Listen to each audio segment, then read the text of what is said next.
what he sees is that his friend Vladimir Putin hasn't given him an answer, hasn't given him a settlement or even a ceasefire to the war. But it's not that he's given up on Putin. He still calls what's happening in Ukraine Biden and Zelensky's war. He's proposed courses of action to Europe that are totally unrealistic. I think what Trump wants is to get out of this. He not only did not solve the problem in 24 hours, as he said he would during the campaign last year, he hasn't solved it in going on 8 months now, and he doesn't know how to. So he wants a way out of it. I'm sure Zelensky is frustrated because Putin appears to believe he has had a free hand since the Alaska summit and the Russian incursion into Polish airspace with a drone fleet in the past few days only shows that Putin thinks he's still got the cards. We all know that Donald Trump doesn't like criticism.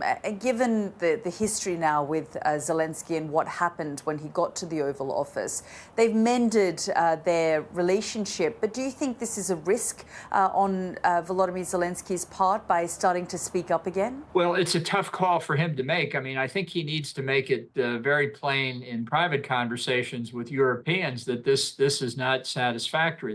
We still don't know what Donald Trump is really prepared to do over a sustained period of time to provide American military assistance, whether directly to Ukraine, which doesn't look likely, or through other European countries, which may not be sustainable, or provide military intelligence.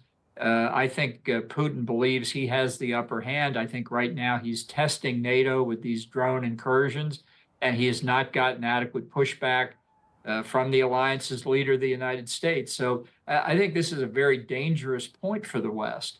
We understand that the Trump administration has cleared its first Ukraine arms aid, which is paid for by allies. Do you think this is a clever way of Donald Trump doing this now, getting the Europeans to pay for these aid packages, pressuring them, and also telling them the only way I'm going to impose sanctions on Russia is if you stop buying Russian oil and gas first? Well, on the arms transactions, look, it's better than nothing.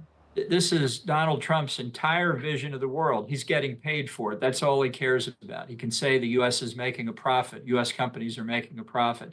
That's not a strategic view of the world, but it's better than cutting off arms shipments entirely.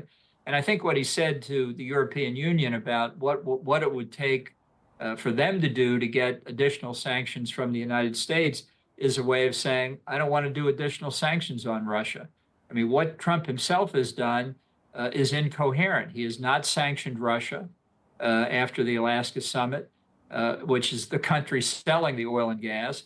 He has not sanctioned China, which is the largest purchaser of Russian oil and gas. He sanctioned India, undercutting years of American effort to prize India away from Russia and bring it in closer with Japan, Australia, and others to deal with the threat of China.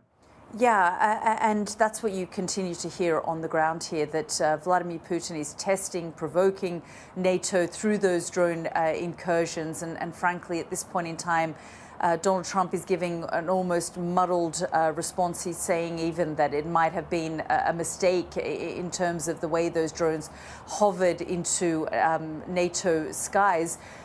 Given you know Donald Trump the way that you do and you've worked closely with him, although your relationship with him is completely fractured, how do you think that this conflict is now going to end for the Ukrainians? Well, I'm very worried. If Trump is doing what I think he's doing, which is trying to extricate himself from Ukraine, it's a failure. He didn't get a settlement. And since the world is divided into winners and losers in Trump's mind, and Trump is always a winner, he wants to leave the scene of this failure. And the question is, will he leave behind anything for Ukraine, or will he just pull the U.S. out entirely? Donald Trump is about to start his second state visit to the United Kingdom. He's going to be arriving this evening to the UK. Do you think that this will just be about the pomp and ceremony, or do you think that something concrete is likely to come out, whether that's Ukraine or other foreign policy issues that Keir Starmer may want to push? Well, I think Trump is there for the pomp and ceremony. He loved his state visit with Queen Elizabeth. I was privileged to accompany him, and it was something to see. But on Thursday, he and Starmer are set to have concrete talks on a number of outstanding issues, and I'm sure Ukraine will be at the top of the list. So good luck to Starmer to try and convince Trump not to just walk away and act as if the U.S. has no interest in it. I think Trump wants to go on to other things. He doesn't like being present, looking at this war that he calls senseless and ridiculous. And if it is, why can't he stop it? So Starmer has a rough job in front of him, I think.